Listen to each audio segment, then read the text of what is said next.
Hello everyone, कैसे हैं आप सभी लोग। आशा है कि आप लोग बहुत बहुत अच्छे होंगे। आइए दोस्तों, हम लोग हमारे आज के इस वैल्यूबल से सेशन की शुरुआत करते हैं। आज है 2 नवंबर और 2 नवंबर साल 2024 के हरियाणा करंट अफेयर इस पर्टिकुलर वीडियो में हम लोग पढ़ने वाले हैं।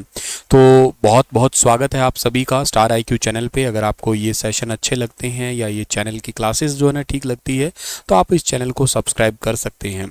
सबसे पहला तो कल आपसे जो सवाल पूछा था उसका ठीक जवाब क्या होगा वो देते हैं। AI supercomputer Airawat has been installed at which city. Airawat को अभी रिसेंटली सेटअप किया गया। कहाँ पे? पुणे के अंदर सेटअप किया गया। वैसे मैं आपको बता देता हूँ कि भारत का सबसे पहला जो कंप्यूटर है ना वो भी सीडेक पुणे ने ही बनाया था। CDAC centre for development advance computing, ये एक सेंटर है, इसके द्वारा बनाया गया था। मैं भी वैसे सीडेक का ही स्टूडेंट रहा हूँ और एम्बेडेड सिस्टम का कोर्स किया हुआ है मैंने सीडेक से। और सीडेक जो ना centre for developing advance computing है। सीडेक में जो ना भारत का पहला सुपर कंप्यूटर कब बना था? तो भारत का पहला सुपर कंप्यूटर बना था इन द ईयर ऑफ 1991 में, 1991 में बना था। और इसके अलावा जो है ना आप ये याद रखना कि इसका नाम क्या था। इसका नाम था परम। परम 8000 भारत का पहला सुपर कंप्यूटर था। एक बात और याद रखिएगा आप लोग कि परम सुपर कंप्यूटर तो चलो ठीक है हमारे पास में, लेकिन इसको इसके फादर मतलब सुपर कंप्यूटर के फादर कौन कहलाते हैं?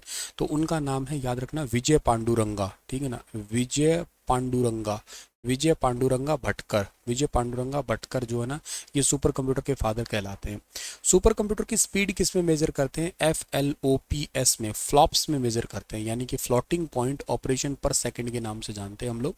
अच्छा, दुनिया में सुपर कंप्यूटर के फादर जो है ना वो किसे कहते हैं हम लोग? तो दुनिया में सुपर कंप्यूटर के फादर सिमोर करे को कहा जाता है।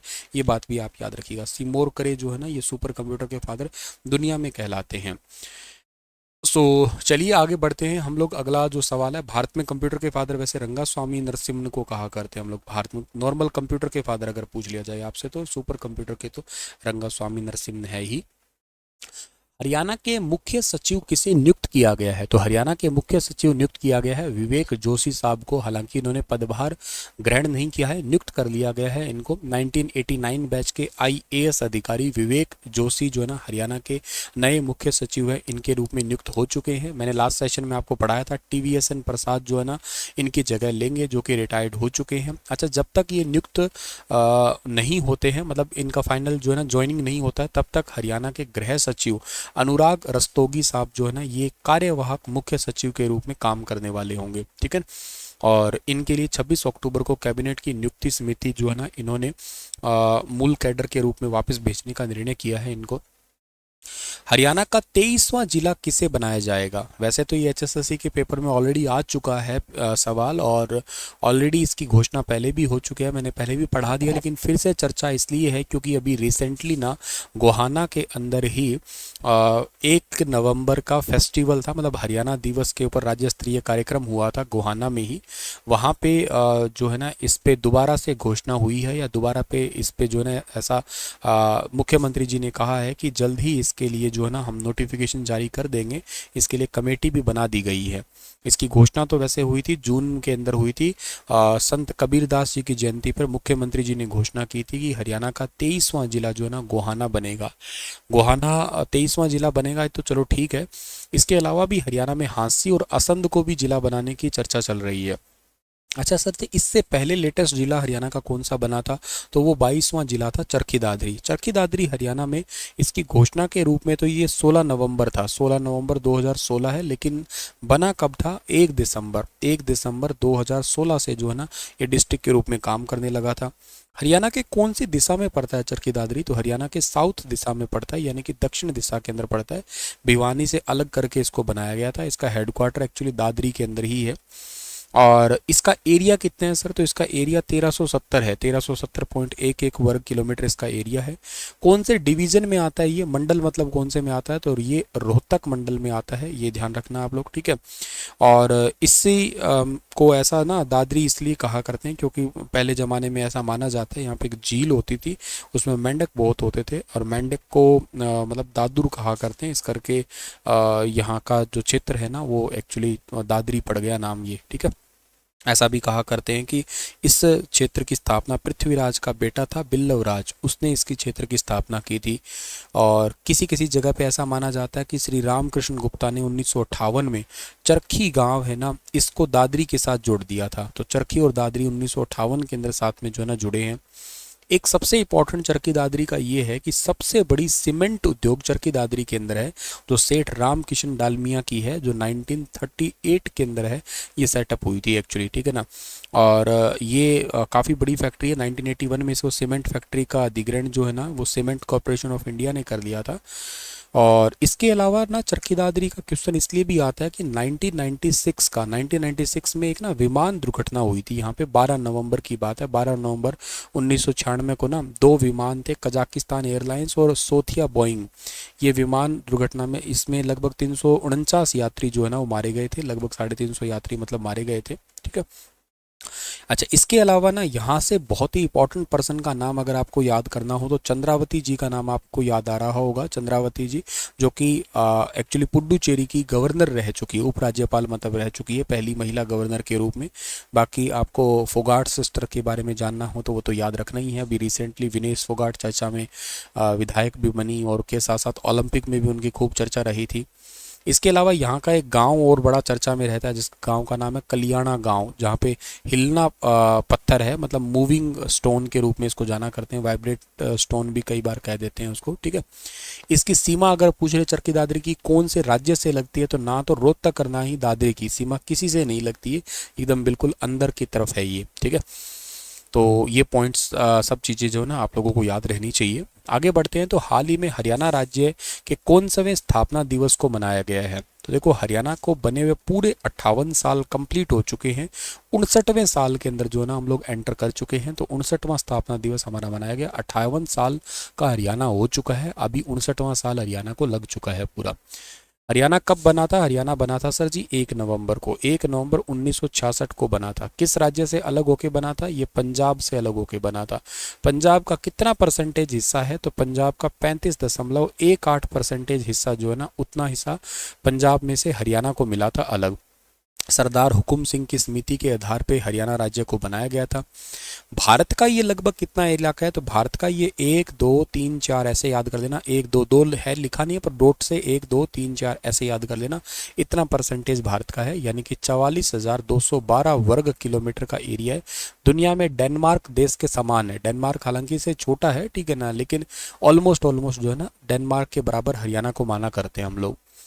और इसके अलावा हरियाणा को जो है ना बनाया तो ठीक है, पर हरियाणा पंजाब से पहले किसका पार्ट था? तो 1857 के टाइम पे, मतलब क्रांति के टाइम पे हरियाणा जो है ना वो यूपी का पार्ट हुआ करता था। यूपी के अंदर एक आगरा जनपद आता है, ठीक है ना, आगरा जनपद आता था पहले, जो कि कानपुर के हिस्से में था, कानपुर, वहाँ उसका हिस्सा था हरियाणा। लेकिन अंग्रेजों ने देखा कि ये क्रांति में उत्पात सबसे ज़्यादा हरियाणा ने ही मचाया था, शुरुआत भी यहीं से ही हुई थी वैसे। तो लॉर्ड कैनिंग जो हमारे भारत के पहले वायसराय थे, उन्होंने 1858 के अंदर हरियाणा को किस में मिला दिया? पंजाब के अंदर मिला दिया था, ठीक है ना। नेक्स्ट हमारा है कि बाबा मन सागर धाम का मेला जो है ना ये दिवाली पर लगता है, हर साल दिवाली पर लगता है। तो कौन से जिले के अंदर बाबा मन सागर धाम का मेला है ये इस बार लगा है? तो हर साल ही लगता है, फतेहवाद डिस्ट्रिक्ट के अंदर जो है ना ये हर साल लगता है दिवाली के अवसर पर। तो ऑप्शन नंबर जो है ना सी इस सवाल का ठीक रहेगा, फतेहवाद डिस्ट्रिक्ट के अंदर बाबा मन सागर धाम का मेला लगता है, ये याद रखना आप लोग। अच्छा, जो फतेहवाद डिस्ट्रिक्ट है ना ये, और ये बना कब था फतेहवाद सर जी? ये बना था फतेहवाद का एक गांव है, डिंगसरा गांव है वैसे, वहाँ पे लगता है ये हर साल, ठीक है ना। फतेहवाद का डिंगसरा गांव है, वहाँ पे ये मेला हर साल लगता है, ठीक है। अच्छा हाँ, फतेहवाद कब बना था मैं आपको बता रहा था, फतेहवाद बना था 15 जुलाई को, 15 जुलाई 1997 को फतेहवाद बना है, ठीक है। और फतेहवाद कौन से डिवीज़न में आता है? वैसे फतेहवाद डिवीज़न हिसार में ही आता है, ये हिसार के पास है तो हिसार डिवीज़न में ही आता है, ठीक है। अच्छा, इसके अलावा आप फतेहवाद को जो है ना हरियाणा की पिंक सिटी के नाम से भी जाना कर, राजस्थान की पिंक सिटी तो जयपुर है, लेकिन हरियाणा की पिंक सिटी फतेहवाद है। इसको पुराने ज़माने में ना इकदार के नाम से भी जानते थे, इकदार, अष्टाध्यायी पाणिनि की अष्टाध्यायी है ना, उसमें इसका नाम लिखा हुआ है, इकदार के नाम से जाना करते हैं, ठीक है। और एक और इतिहास की बात बड़ी इंपॉर्टेंट है, 1398 में ना तैमूर ने सिरसा, फतेहवाद और हिसार पे आक्रमण किया था। फतेहाबाद का एक सबसे इंपॉर्टेंट क्वेश्चन पूछा जा सकता है तो वो गोरखपुर का पूछा जा सकता है, गोरखपुर न्यूक्लियर प्लांट का पूछा जा सकता है। इसकी स्थापना कब हुई थी? इसकी स्थापना हुई थी 13 जनवरी को, 13 जनवरी 2014 को भारत के पूर्व प्रधानमंत्री मनमोहन सिंह जी के द्वारा इसकी नींव रखी गई थी और ये 2036 तक जो है ना बन के पूरा होगा, ठीक है ना, 2036 तक ये कंप्लीट होगा बन के।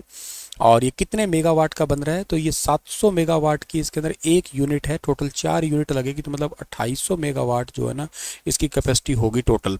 तो 2800 मेगावाट की इसकी टोटल कैपेसिटी होगी।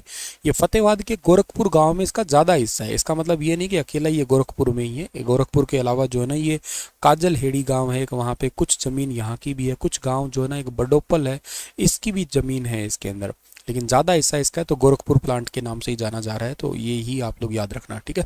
हरियाणा की एक पुरानी हवेली भी अगर पूछ लिया जाए तो भी फतेहाबाद डिस्ट्रिक्ट के अंदर ही पड़ती है, ठीक है। अच्छा, इसके अलावा जो है ना इसी फतेहाबाद डिस्ट्रिक्ट के अंदर एक टोहाना भी पड़ता है। टोहाना, टोहाना को नहरों का शहर कहा जाता है, तो वो पॉइंट भी आप लोग जो है ना याद कर सकते हैं। और बाकी ये मेला जैसे करंट में न्यूज़ में है तो आप लोग ये मेले के रूप में इसको ज़रूर याद कर लेना है यहाँ पे, ठीक है। चलो आगे बढ़ते हैं हम लोग। अगला जो सवाल है हमारे पास में वो क्या रहेगा? किस जिले में सरदार वल्लभ भाई पटेल की जयंती के अवसर पर हाल ही में रन फॉर यूनिटी का आयोजन किया गया? तो रन फॉर यूनिटी का आयोजन अभी हाल ही में जो है ना वो कुरुक्षेत्र जिले के अंदर किया गया है। ये हालांकि मुख्यमंत्री जी ने इसमें हिस्सा लिया कुरुक्षेत्र जिले में, हरियाणा के, ये तो मतलब राज्य स्तरीय कार्यक्रम ही था।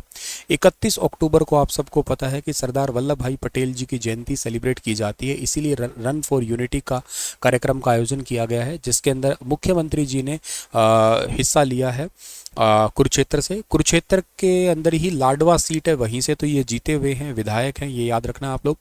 और कुरुक्षेत्र के नाम से कोई विधानसभा सीट नहीं है हरियाणा में, मतलब एकमात्र जिला है हरियाणा का जिसमें खुद के नाम से कोई विधानसभा सीट नहीं है कुछ। और कुरुक्षेत्र के अंदर रिजर्व सीट कौन सी है? कुरुक्षेत्र के अंदर रिजर्व सीट जो है ना वो शाहाबाद है, ये याद रखना आप लोग। शाहाबाद जो है ना कुरुक्षेत्र की रिजर्व सीट है। कुरुक्षेत्र में एक अंतर्राष्ट्रीय गीता उत्सव का सवाल मैंने आपको पढ़ाया था, इस बार कब से कब तक लगेगा वो तो आप मुझे कमेंट में बताओ, लेकिन इस बार थीम नेशन कौन सा होगा मैं आपको बताता हूँ। नेशन में अफ्रीकी कंट्री है तंजानिया, ठीक है ना। और थीम राज्य कौन सा होने वाला है इस बार? थीम राज्य इसमें होने वाला है इस बार उड़ीसा होगा, ये बात भी आप याद रखना। दोनों क्वेश्चन काफ़ी अच्छे बन सकते हैं पेपरों के लिए, ज़रूर याद रख सकते हो आप लोग इसको, ठीक है। हाल ही में रत्नावली फेस्टिवल भी सेलिब्रेट किया गया था, कहाँ पे? कुरुक्षेत्र के अंदर ही सेलिब्रेट किया गया था रत्नावली फेस्टिवल, ठीक है ना। हरियाणा के धर्म नगरी के नाम से जानते हैं। गीता जी का पहला श्लोक है ना, धर्म क्षेत्रे कुरुक्षेत्रे समवेता युत्स्वः माम कहा पांडवाश्चैव किम कृत संजय। तो गीता जी के पहले श्लोक में सबसे पहला नाम ही तो कुरुक्षेत्र का ही है, कुरुभूमि के नाम से जाना करते हैं इसको आप लोग, है ना। चलिए आज का सेशन इतना ही था। आपके लिए सवाल है कि साउथ बटन नेशनल पार्क कहाँ पे है, बताइएगा। आप मुझसे कंप्लीट एचटेट एग्जाम की तैयारी करना चाहते हो तो स्टार IQ एप्लीकेशन पे बैच मिल जाएगा अलग से। आप प्रतिज्ञा बैच ले सकते हो, CET मेंस की तैयारी करने के लिए आप इस बैच को जरूर लगा सकते हो। 5 नवंबर से ये बैच जो है ना इसमें क्लासेस स्टार्ट हो रही है, दिसंबर तक इस बैच को पूरा कर दिया जाएगा। कुछ क्लासेस इसमें मैं रिकॉर्ड करके अपडेट करूँगा, कुछ क्लासेस इसमें लाइव फॉर्मेट में रहेगी, ठीक है। तो दोनों ही फॉर्मेट में आपका बैच जो है ना वो कंप्लीट होगा, PDF आपको मिल जाएगी, ठीक है। चलिए sir ji, thank you so much, stay happy, stay healthy, मिलते हैं अगली क्लास में। राधे राधे।